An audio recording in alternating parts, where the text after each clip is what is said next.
श्री गोवर्धन नाथ की जय हो। श्री वल्लभाधीश की जय हो। श्री गुसाई जी परम दयाल की जय हो। श्री गोकुलनाथ की जय हो।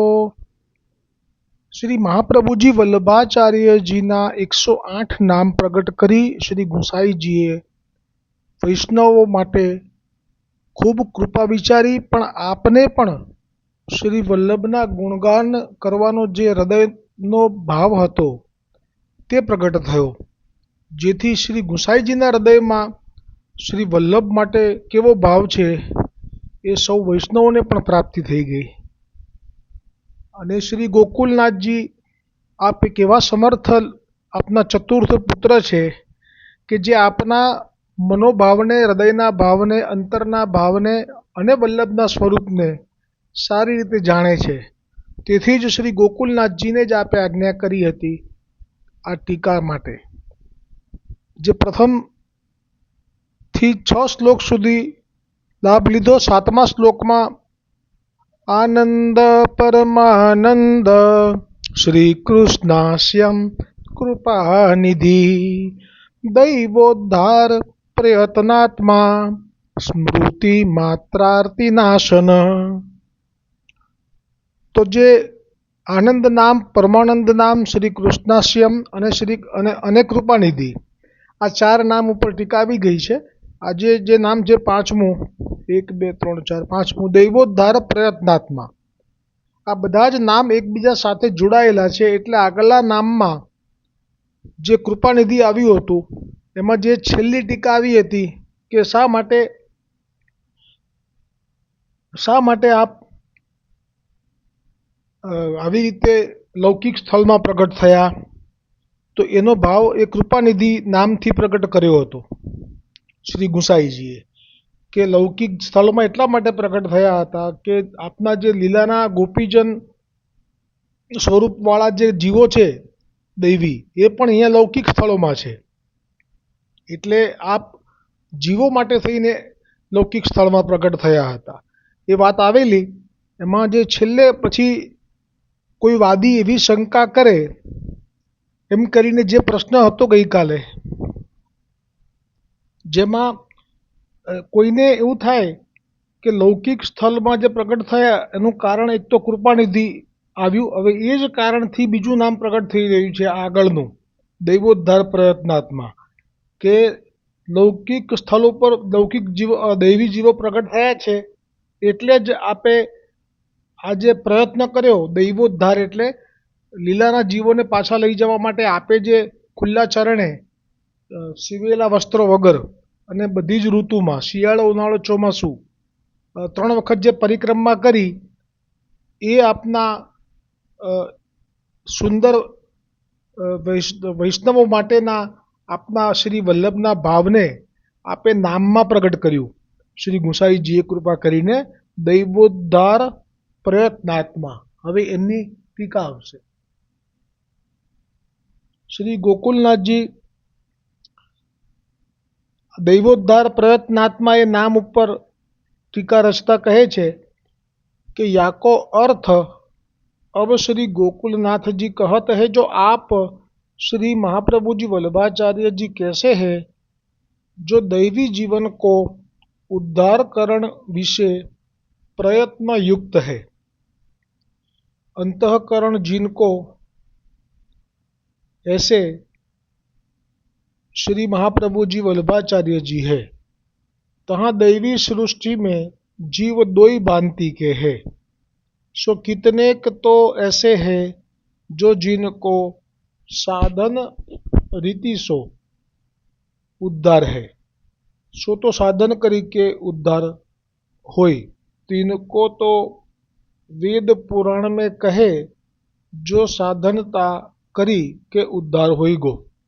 એટલે અહીંયા શ્રી ગોકુલનાથજી જે કહે છે કે દૈવી જીવ 2 પ્રકારના, એટલે એવું પણ આવશે હજી વારંવાર. મર્યાદા માર્ગીય જીવોને પણ દૈવી જીવ જ ગણવામાં આવે છે, પણ એમનો સંબંધ એ અક્ષર બ્રહ્મ એટલે વૈકુંઠના વિષ્ણુ ભગવાન સાથે હોય છે એવું સમજવું. અને એમના માટે ઉદ્ધાર માટે વેદ પુરાણમાં સાધન બધા પ્રગટ કરેલા છે કે કેવી રીતે એ વૈકુંઠ ધામના જે 4 મોક્ષ છે એમાંથી જેવો ભાવ એવો મોક્ષ એ પ્રાપ્ત કરી શકે. જ્યારે હવે આગળ આ પુષ્ટિ માર્ગ માટે આવું કંઈ પુરાણમાં નથી, કેમ કે આ માર્ગ ગૂઢ શા માટે છે કે આ ઠાકોરજીને પતિ તરીકેનો ભાવથી ભજવાનો માર્ગ છે અને કોઈ દિવસ પતિ પત્નીની અંગત વાતો હોય એનો કોઈ પુરાણમાં ઉલ્લેખ ના કરી શકાય. કારણ કે જે લૌકિક બુદ્ધિવાળા છે એ અનધિકારી કહેવાય, એમને માટે થઈને આ પુરાણમાં પ્રગટ નથી કરેલું.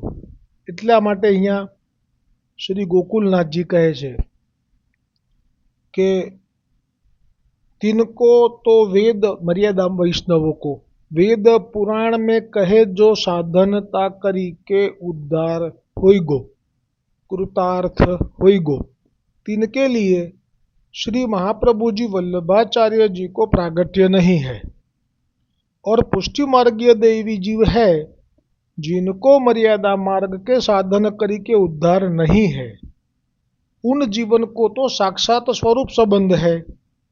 બે જ લીટીમાં પુષ્ટિ માર્ગના જીવો છૂટા પડી જાય છે.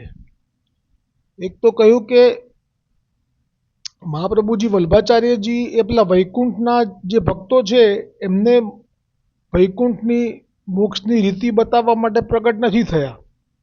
કારણ કે એનું કારણ છે કે એના માટે તો 4 સંપ્રદાય ઓલરેડી ભૂતલ પર છે અને હજારો વર્ષોથી લાખો વર્ષોથી એ સંપ્રદાયથી થઈ અને બધા એમની વૈકુંઠની પ્રાપ્તિ તો કરી જ રહ્યા છે.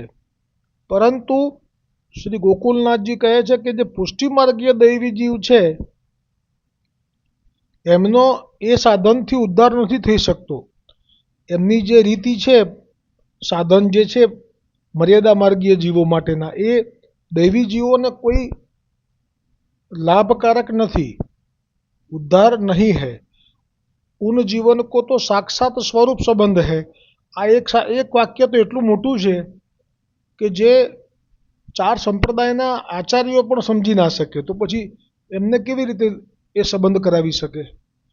સાક્ષાત સ્વરૂપ સંબંધ એટલે જે રસો વૈસહ પૂર્ણ પુરુષોત્તમ શ્રી ગોલોકપતિ શ્રી કૃષ્ણચંદ્ર જે છે એમની સાથે એમનો સંબંધ છે, સાક્ષાત સ્વરૂપ સંબંધ છે. એ સંબંધ કયો છે એ પાત્રતા પ્રમાણે હોય, પણ સંબંધ તો છે એટલે કે પહેલાં એમની સાથે લીલામાં હતા. साक्षात स्वरूप संबंध है, सोई फल है.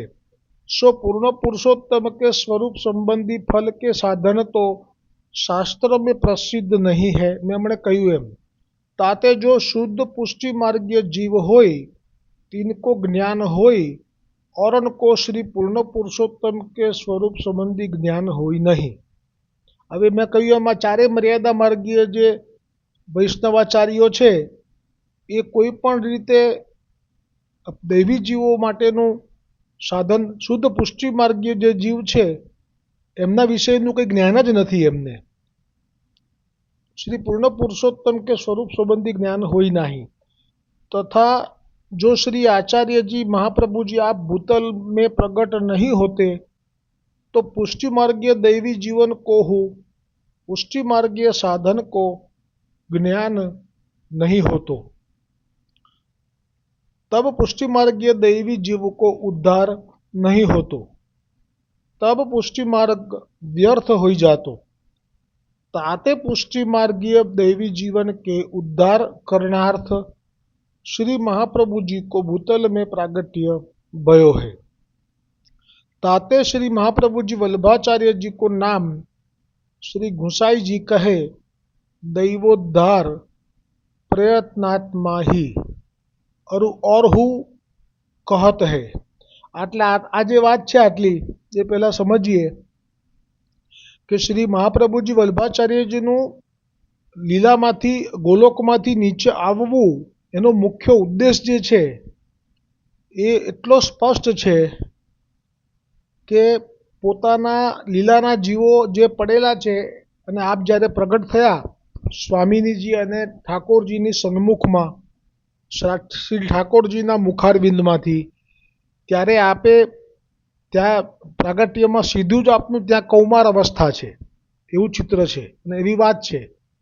બે હાથ જોડી અને આપે કહ્યું કે આજ્ઞા કરો, અને પૂર્ણ પુરુષોત્તમ શ્રી કૃષ્ણચંદ્રએ આજ્ઞા કરી કે અમારા જે લીલા વિહારને ભૂલી ગયેલા દૈવી જીવો ગોલોકના એ ભૂતલ ઉપર આ બ્રહ્માંડમાં પડ્યા છે, એ જીવો અમને ભૂલી ગયા છે, એમના સ્વરૂપને પણ ભૂલી ગયા છે. એમને મર્યાદા માર્ગીયનો સંગ થયો છે. એ લોકો મર્યાદા માર્ગીય રીતિથી સાધન કર્યા કરે છે, પણ એમનો ત્યાં ઉદ્ધાર નહીં થઈ શકે, કેમ કે એ અમારા છે. એવી રીતે અમુક પ્રવાહી જીવો સાથે ભળી ગયા છે, એ તો સાવ દૃષ્ટ થઈ ગયા છે. અમુક તો આસુરી થઈ ગયા છે, અમુક તો પ્રેત યોનિને પામ્યા છે, હતીત પતિત. એ તો આપના પ્રગટ થતાં પહેલાં જ જે વૈષ્ણવાચાર્યનું જે આપે પદ સ્વીકાર્યું, એના જે આચાર્ય હતા એમના સેવક હતા, પણ એ અત્યારે તો પ્રેત યોનિમાં, અમુક તો પશુ પક્ષીની યોનિમાં છે, તો અમુક તો અધમ સ્ત્રી થઈ ગઈ છે જે દેહનો વેપાર કરી રહી છે.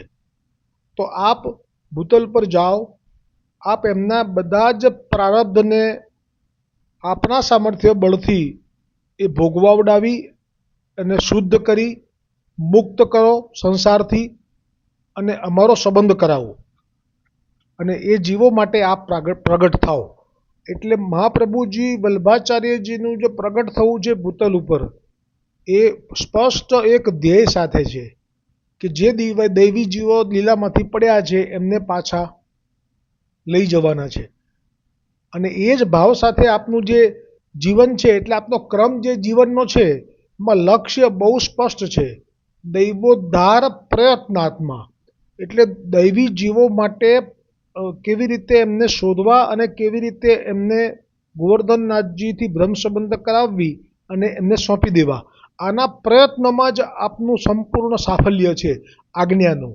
એટલે આપનું નામ શ્રી ગુસાઈજીએ પ્રગટ કર્યું છે, દૈવોદ્ધાર પ્રયત્નાત્મા. હવે શ્રી ગોકુલનાથજી આ નામ ઉપર ટીકા કરતા આગળ કહે છે કે गुसाईजी दैवोद्धार प्रयत्नात्मा। हाँ, जो पुष्टि मार्गीय दैवी जीवन के मन में मर्यादा मार्ग आदि अनेक मार्ग है, तिनके साधन फल कछु आवे नहीं, और अपने तो पुष्टि मार्ग को ज्ञान नहीं है. એટલે જો આ શું કહે છે શ્રી ગોકુલનાથજી કે આ જે દૈવી જીવો છે એ વલ્લભ પ્રગટ થયા એ પહેલાં મર્યાદા માર્ગીય જે રીતે વિષ્ણુ ભગવાનની પ્રાપ્તિ કરવાના જે સાધનો છે વેદ પુરાણમાં એ કરતા હોય, ચતુર્માસ કરવા કે જે પણ, એ બધું જોઈ અને એ લોકો પણ પ્રયત્ન કરી રહ્યા હતા કે એ વખત એમની પાસે આ અલૌકિક ગોલોકમાં જવાની પ્રાપ્તિનો માર્ગ જ પ્રગટ નહોતો થયો.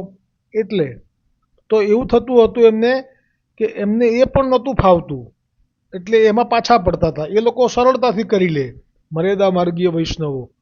એ લોકો 4 મહિના સુધી ઉપવાસ કરવાનું કહે તો કરી લે, એ લોકોને મૌન રાખવાનું કે 4 મહિના તો રાખી લે, એમને 4 ધામની યાત્રાનું કહો તો એ કરી લે, જેથી એમનો વૈકુંઠનો દ્વાર ખુલી જાય.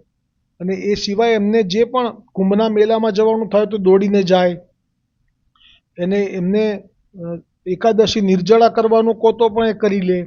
એટલે જે કહેવાય કે કષ્ટ સાધ્ય જે મર્યાદા માર્ગીય સાધનો છે એ લોકો સહેલાઈથી કરી શકતા, પણ પુષ્ટિ માર્ગીય જીવો જ્યારે વલ્લભ પ્રગટ નહોતા થયા ત્યારે એમનું જોઈને કરવા જાય ને તો પણ નહોતા કરી શકતા.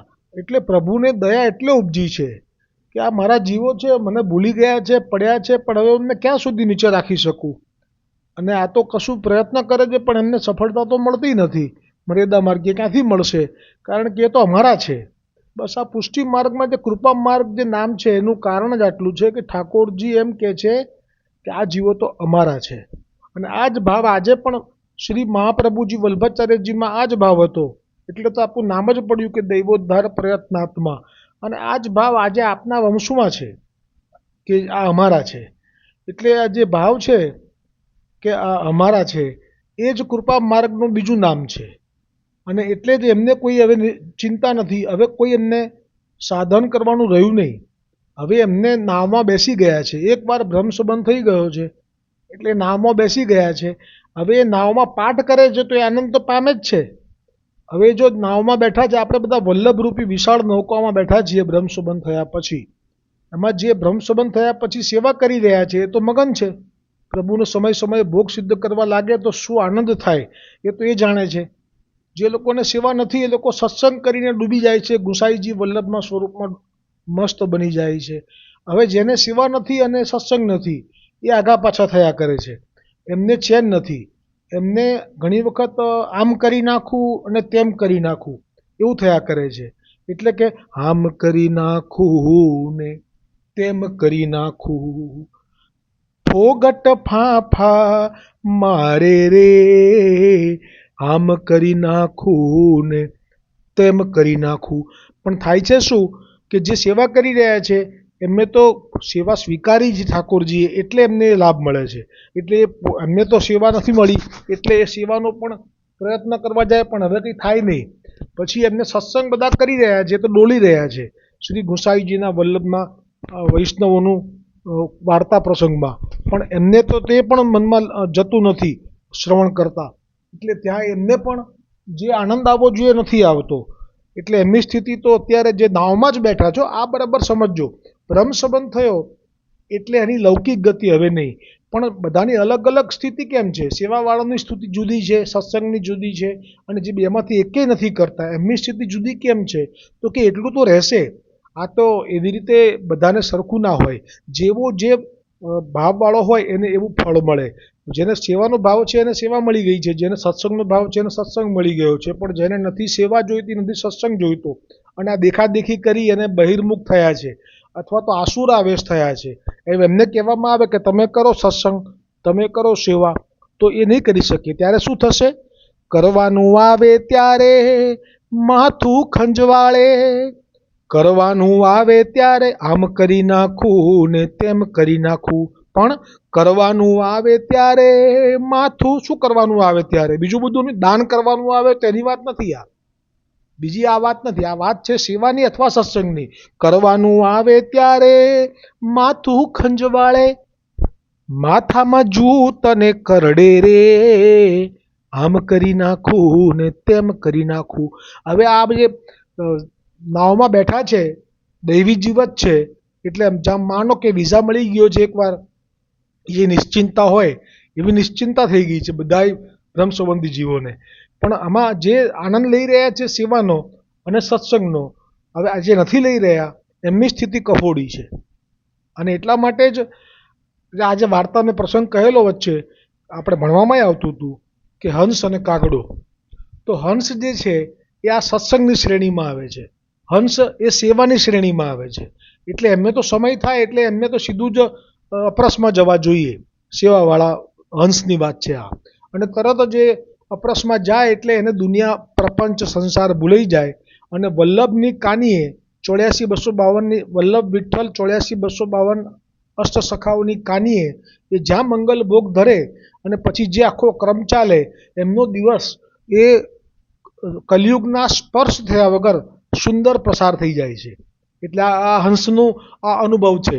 હવે બીજા જે હંસ છે સત્સંગમાં ડૂબેલા છે, જેમાં સેવા નથી, પણ એ જ્યાં શ્રી વલ્લભનું અને શ્રી વિઠ્ઠલનું ચરિત્ર શ્રવણ કરે છે એટલે એમના રોમ રોમમાં આનંદ વ્યાપી જાય છે. એટલે એમને પણ પેલો કલિયુગ છે એ સ્પર્શ કરી શકતો નથી. એટલે એ લોકો પણ ખૂબ જ આનંદમાં આ નાવમાં બેઠેલા છે. પણ હવે જે વચ્ચે જે રહી ગયા છે એ લોકોને આવી રીતે નથી સેવા મળી અને નથી સત્સંગ મળ્યો. એટલે આ જે બે હંસ છે એ બે હંસ એવા છે કે આનંદ કરી રહ્યા છે. પણ હવે ત્રીજા જે છે કે જેને નથી સત્સંગ કે નથી સેવા, એને કાગડો કીધો. કેમ કે એ કાગડો છે એને સેવા નથી એટલે એને ઉઠીને સ્નાન કરીને ઠાકોરજીને જગાડીને કોઈ મંગલ ભોગથી લઈને રાજભોગથી લઈને શયન ભોગ સુધી એને જવાનું નથી. એટલે એનો સમય ખાલી પડી ગયો. હવે સમય ખાલી પડી ગયો એટલે જે ઇન્દ્રિયો ભગવાને આપી છે શબ્દ સ્પર્શ રૂપ રસ ગંધ, એ તો એનો સ્વભાવ છોડે નહીં. એટલે જો જીવવા છે એ શું કરે? કા કા કા કા કર્યા કરે. અને જે રસ લેવો હોય તો જ્યાં ત્યાં, કાગડો તો એવું જ કરે ને, જ્યાં ત્યાં જે તે ખાઈ લે.